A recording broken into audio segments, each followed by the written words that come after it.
Hey everybody, it's Wednesday, June 5th. I'm Gene, and you're hanging with Uncle. Um, just have some, quick points. If you watch the news again, this is not a news outlet. Hopefully I'm trying to reach those that don't watch the news and maybe need a little bit of help. Just critical thinking, like what makes sense and how to process that. So that's what I want to talk about today is just some critical thinking.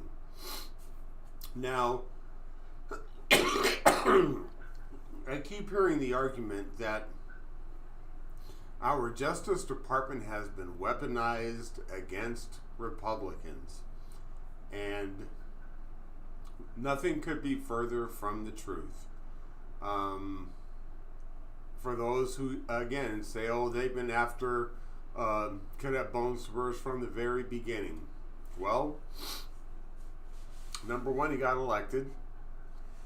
He had Jeff Sessions as his Attorney General, Republican, was a Republican senator from the extremely red state of Alabama. And it was Jeff Sessions that had to recuse himself from investigating anything Russia because he was part of the campaign transition team. So by recusing himself, Jeff Sessions appointed Republican Rod Rosenstein to oversee all things Russia. And Rosenstein appointed Republican Robert Mueller as special counsel to oversee the investigation. Not Democrats after him. So again, your logic there makes no sense. They were not after him from the very beginning.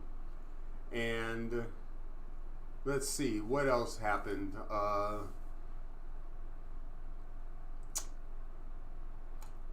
Anyway, these criminal prosecutions, like I said before. I've brought several cases to the district attorney. Now, here's something else that you need to understand about how civics works, and you'll understand that this was not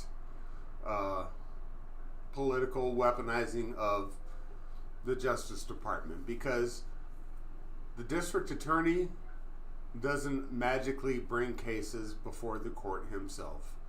Those cases have to come from law enforcement. Police officers write reports, submit evidence to the district attorney, and the district attorney will make a determination if prosecution is warranted.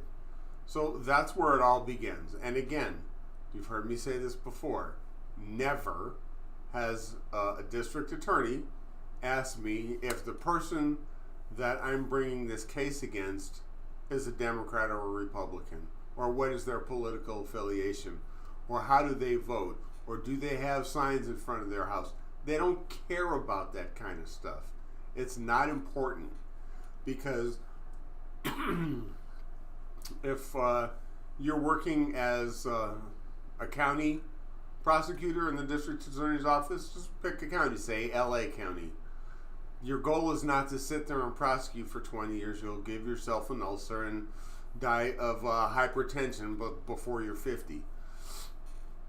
But they use that information to try and get the highest conviction rates they can get, because maybe they want to run for political office. Maybe they want to be the DA. Maybe they want promotions within the DA's office. Maybe they're trying to go into a private firm and say, hey, look what I've done and how competent I am as an attorney.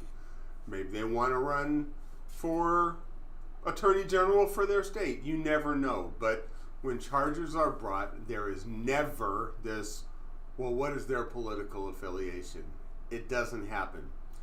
And I'll tell you something else, because this very same Justice Department, the one that has brought criminal charges for the documents case in Mar-a-Lago and the January 6th case for the insurrection, again, was brought by law enforcement.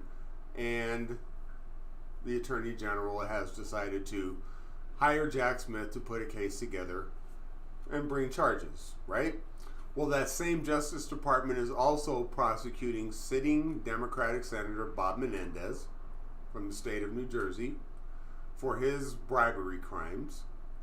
It is also investigating and prosecuting, as well as Menendez is being prosecuted as well. He's in court defending himself as a defendant, as is sitting House of Representatives Democrat Henry Cuellar.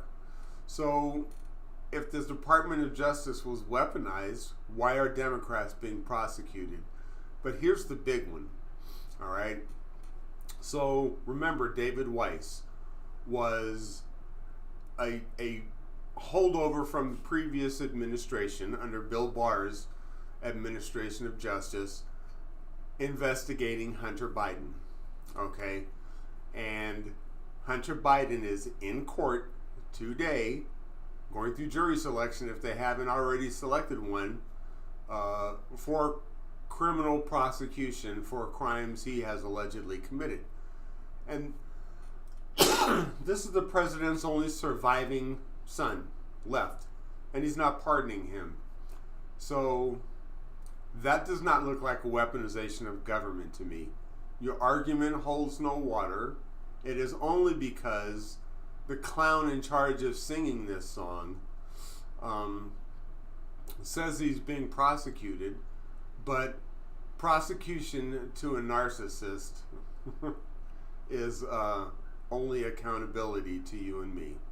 So once again, this is not a weaponization of the Justice Department, and it is only retaliation, again, which is against the law. You cannot retaliate against somebody just because of their political affiliation, because one of your own party members got convicted for crimes they committed and was proved with evidence in a courtroom before 12 jurors. So don't tell me the jurors were stacked, because you don't know who the jurors are. You don't know. We have no idea who they are, what they did, how they deliberated, but the system worked. Just like we'll see if the system works against sitting Democratic Senator Bob Menendez and sitting Democratic member of the House of Representatives Henry Cuellar, and the adjudication of the president's only surviving son in his cases. So the government is not weaponizing the Justice Department. Weaponizing the Justice Department would be going after Democrats just because Republicans got caught and were prosecuted. And that's what crybabies do. Okay? They don't like accountability. They don't know how to look in the mirror and go, wow, yeah, that really happened.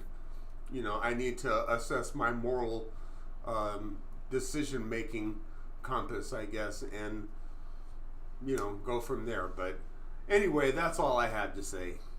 If you like this content, please hit subscribe. We're trying to get to 1,000 subscribers. And hit that like button. It helps let the rest of the world know that we exist out there. Remember, be kind to one another and treat each other the way you want to be treated. I'm Gene. That's all we have for this evening. And Zane and I will see you on Friday. Good night.